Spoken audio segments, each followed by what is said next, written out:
Hello, welcome to Stagehand, the show where we talk about things I learned while being a stagehand. I am alive, I am well. I literally rolled out of bed and came over here. Anyway, big news, we are on tour again. So I'm currently in a hotel room in Connecticut somewhere. I'm just here. It's been like a year since I've been on the road, so this is kind of crazy. Totally new experience, totally new show. Bus and truck this time, so not week-long sit down. So a lot to be learned from here. I mean, going back into this lifestyle was a really big choice for me because I am currently like living in New York and I have to still pay rent in New York and things like that, and like I'm a little bit more tied down than I used to be, so like it's a lot going on. So here are just some of the things I've learned while starting the bus and truck life. Number one, it is so much easier to lose your shit, I guess, both in like a physical sense and like a mental sense. Like I don't know how, but we started off this tour I'm on a three truck tour. We had like 8 load bars beginning of the season in tech like 2 weeks ago, and then like literally like by the end of the week we only had like 3, and I was like, what? Also, ratchet straps just gone. Those trucks are packed with like hopes and prayers. I'm just kidding. I'm a truck gremlin. I care about the way that trucks are packed, and I put a lot of effort into it. For proof, this is the current state of my camera roll. But no, on the other side of things, like I've noticed that I feel like I'm being a lot more like short and a lot less patient than I was on my last show, which I'm not like a huge fan of. I'm not. But like also like it's really hard when you're working like 80 to 100 hour weeks to like get to the end of like an 18-hour day, be on a truck, have like 4 truck loaders, and you just trying to tell them how you're supposed to be packing things on a truck, like making sure the ratchets are done right, while like 15 people are like, what's next on the truck? And I'm just like, I don't know. Let me breathe.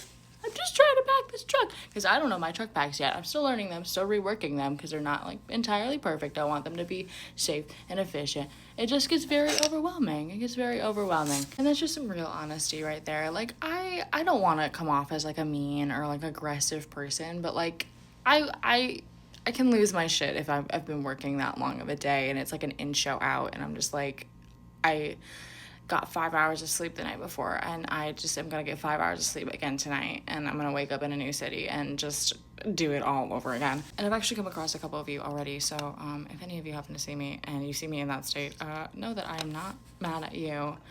I am just very overwhelmed probably. So that brings me to thing number 2, learn your truck packs.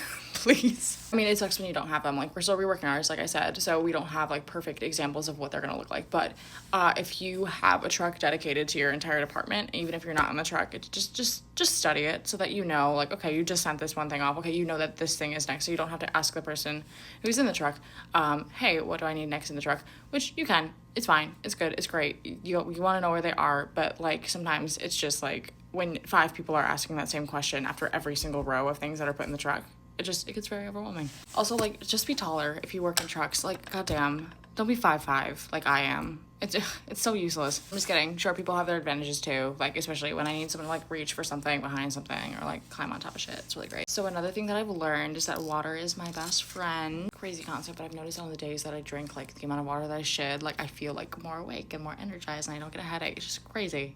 Really weird how that works out. Right now I'm doing this crazy thing where I try to see how long I can go without drinking caffeine on this tour. I know, crazy. I made it all the way through dress rehearsals and our like shorter tech and everything without drinking any caffeine, like that 100-hour week. Oh my god. But in turn I've been drinking pretty much like a gallon of water a day. I'm not even kidding. Like I track it. It's a gallon of water a day.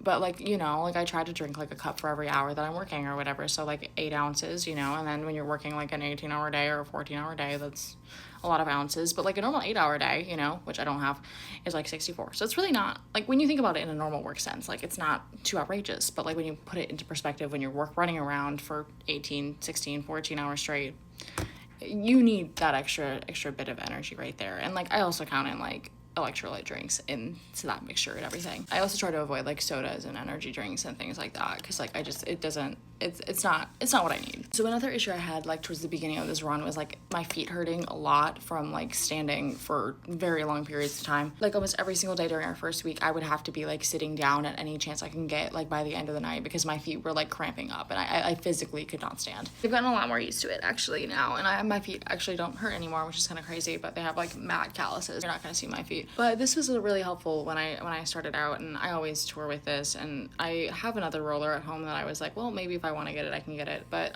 this is a really nice compact one that you can honestly roll out anything with. But like at the end of the night, I would just like stand on this and like roll out my feet with it, and it felt so much better. It also bounces, so it's like a fun little toy. That has been on my feet, which is disgusting. I'm not gonna play with that. I also found that taking like a lot of really warm baths after like finishing a long day, if I had a hotel room that like accommodated with it, was really helpful. Thankfully, the one that we had for like dress rehearsals in West Virginia, like that hotel had a little bath and like a way that you could take baths, so I did that every single night, and I'm very grateful that I did. So here's another little fun thing I did on this tour. I made stickers so that I could label people. I'm just kidding, we shouldn't label people, only the good ones. What else? Oh my god, from my personal experience, it is so much easier to sleep on a tour bus, one of those like sleeper buses with like 12 bunks and all that stuff. First of all, it feels really homey. I really like it. It's like you got a little home base, and then you just like have a dinner break, and then you're just like, you finish dinner half an hour, and then you have the other half an hour to just like take a nap or whatever in the same bed like every single night. There is like honestly a certain luxury to that. But sometimes it is very hard to wake up in the morning, and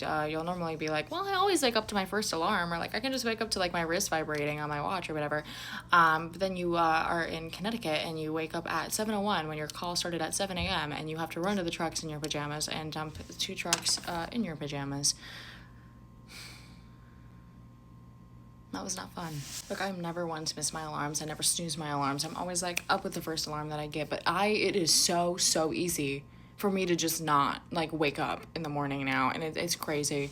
But also like that's what happens when you're working long ass days and you're only like getting like 5-6 hours between cities because of how long loadout takes. Granted, we'll get more sleep once load in and load out takes like less time. It's just right now with like the way that our schedule is, it's like, okay, we finished load out at like 1 a.m. right now while we're trying to get it down, and then load in starts at 7 a.m. But hopefully as time goes on, we'll get an actual like 8 hours in between there. We're already like demolishing our records like every single time we do load out, which is really great.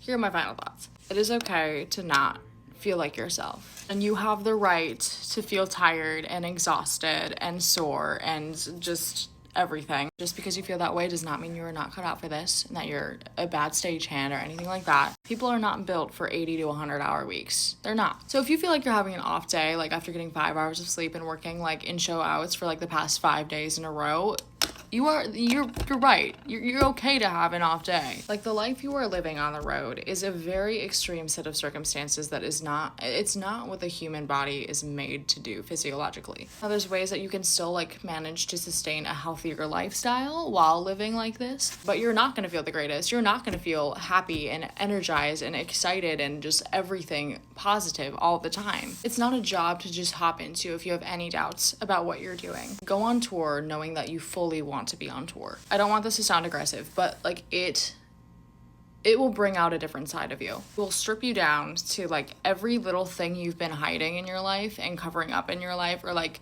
doubting in your life, and it will bring all of that right to the forefront of your existence and like view. Every little problem, every little insecurity you have, like you will think through every single little thing, and you will be surrounded by the same like 24 people at most thinking through these same things over and over and over again. I don't want this to sway anyone away. I just want to give real input and real perspective onto what you're getting into. That being said, if you're a local and you're noticing that your road crew is like at their end, just try to put yourself in their shoes for like 3 seconds. Like I've worked as a local for 3-4 years already, and I'm a union member with IATSE Local 470, but it's just once you experience touring, it's a lot easier to put yourself into those shoes and to really understand what it's like to just not get like 20 hours of sleep in a week and to be working 100. It breaks you down. It really breaks you down. But it's also a really great time to learn things about yourself and to get really good at what you do, if you take advantage of that. Anyway, getting off my soapbox, brushing my hair, and getting ready for this lovely day off. All right, stay spicy, y'all. When it comes to Champions of Magic in a city near you, you will see me on stage.